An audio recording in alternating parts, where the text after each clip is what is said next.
Karl Marx, 1818 to 1883.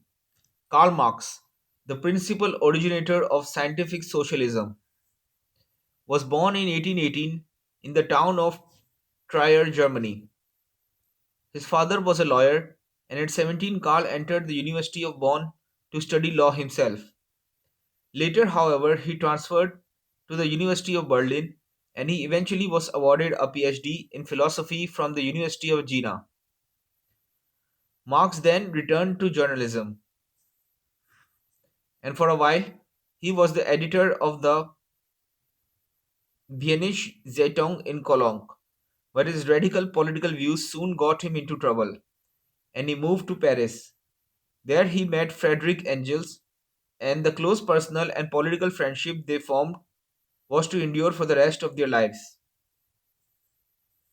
Though each wrote several books in his own name, their intellectual collaboration was so close that their combined output can reasonably be treated as a single joint achievement.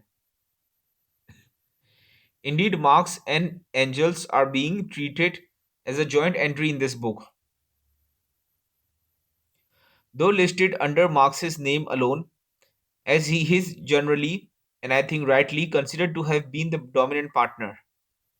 Marx was soon expelled from France as he then moved to Brussels. It was there, in 1847, that he published his first significant work, The Poverty of Philosophy. The following year, he and Engels co authored the Communist Manifesto, their most widely read work. Later that year, Marx returned to Cologne but was expelled in a matter of months.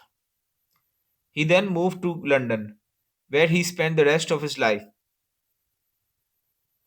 Although he earned some money as a journalist, Marx spent the bulk of his time in London doing research and writing books on politics and economics. During those years, Marx and his family were supported primarily by generous contributions from Engels. The first volume of Das Kapital, Marx's most important work, appeared in 1867. When Marx died in 1883, the other two volumes had not yet been completed. They were edited and published by Engels from the notes and manuscripts that Marx left behind. Marx's writings form the theoretical basis of communism, as well as many modern forms of socialism. At the time Marx died, no country had yet put his ideas into practice. In the century since then, however, communist governments were established in many places, including Russia and China, and in dozens of other countries, movements based on his teachings have arisen and have attempted to gain power. The activities of those Marxist parties, activities which have included propaganda, assassinations, terrorism, and rebellions in order to achieve power, plus wars, brutal repression, and bloody purges after reaching power, kept the world in turmoil for decades and have caused roughly 100 million deaths.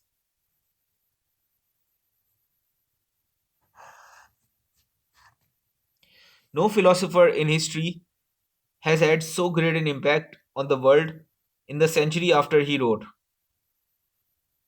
You may believe, as I do, that Marxism has been a disaster, both economically and politically, but surely it has not been an insignificant movement. Indeed, the only reason Marx has not been ranked even higher in this book is that he must share the credit, or rather the blame, for what has occurred with many other persons, including such notable figures as Lenin, Stalin, and Mao Zedong. In view of the foregoing, it is clear that Marx deserves a high place on this list. The question is, how high should he be ranked? Even if one acknowledges the enormous influence that communism has had, one may still question the importance of Marx himself within the communist movement. The actual conduct of the Soviet government was never rigidly controlled by the works of Marx. He wrote about concepts such as the Hegelian dialectic and the surplus value of labor, and such abstractions seem to have had little effect on the day to day policies of the Russian or Chinese governments. It has often been pointed out that the Marxist theory of economics is badly in error. Certainly, many of Marx's specific predictions have turned out to be incorrect. For example, he predicted that in capitalistic countries the working people would become progressively poorer as time went on. Clearly, this has not happened. Marx also predicted that the middle class would be eliminated, with most of its members falling back into the proletariat and only a few rising into the capitalist class. Obviously, this has not happened either. He also seemed to believe that increased mechanization would diminish the profits of the capitalist, a prediction that is not only wrong but seems quite foolish. Whether his economic theories are right or wrong, however, has little to do with Marx's influence. A philosopher's importance lies not in the correctness of his views, but in whether his ideas move people to action.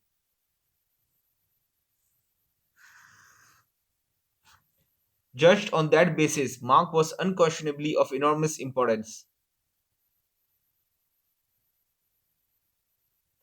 Marxist movements have generally stressed four main ideas. A few rich persons live in great wealth, while most workers live in comparative poverty. The way to rectify this injustice is to set up a socialist system, that is, a system where the means of production are owned by the government rather than by private individuals. 3. In most cases, the only practical way to establish this system is by a violent revolution. 4. To preserve this socialist system, the dictatorship of the Communist Party must be maintained for a considerable time.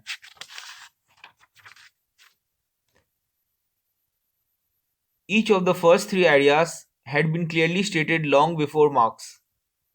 The fourth statement is derived in part from Marx's idea of the dictatorship of the proletariat.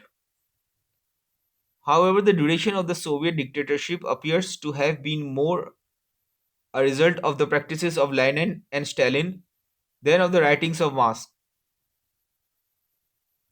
It has therefore been claimed by some that Marx's influence on communism has been more nominal than real, and that the respect paid to his writings is mere window dressing, an attempt to claim scientific justification for ideas and policies that would have been adopted anyway.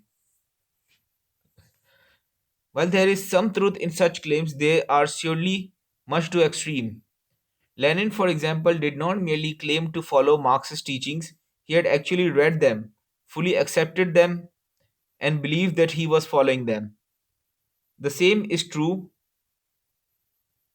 of Mao Zedong and of many other communist leaders. True, Marx's ideas may have been misunderstood or reinterpreted. However, the same could be said for the ideas of Jesus, Buddha, or Muhammad. If all the main policies of the various Marxist governments and movements had been directly derived from the writings of Karl Marx, he would be even higher on this list.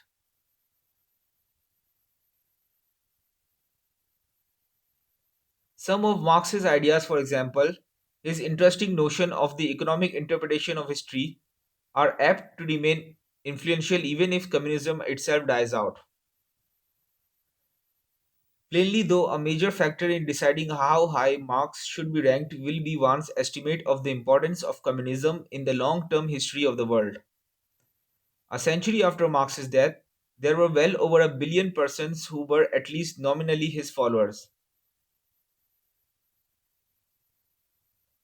This was a great number of adherents than any other ideology has ever had, not just in absolute members, but also as a fraction of the total world population. That fact led many communists to hope and anti communists to fear that the future might well see the eventual worldwide triumph of Marxism. In the first edition of this book, I wrote, though one cannot be sure just how far communism will go and just how long it will last, it should be apparent by now that the ideology is solidly entrenched and will be a major influence in the world for at least a few centuries to come. It now appears that that estimate was unduly pessimistic. With the renunciation of communism by Russia, by the other republics of the former Soviet Union, and by most of the countries that had been client states of the Soviet Union, the role of Marxism in the world has declined precipitously over the past few years, and one certainly gets the impression that that decline is irreversible. If that is indeed the case, and I suspect that it is, then it would seem that the interval during which Marxism was a major force will turn out to be only about a century, rather than many centuries. The overall influence of Karl Marx will therefore be a good deal less than I had estimated in the first edition of this book. Even then, he will still be a significantly more important figure than either Napoleon or Hitler. The impact of those men was both briefer than Marx's and less extensive geographically.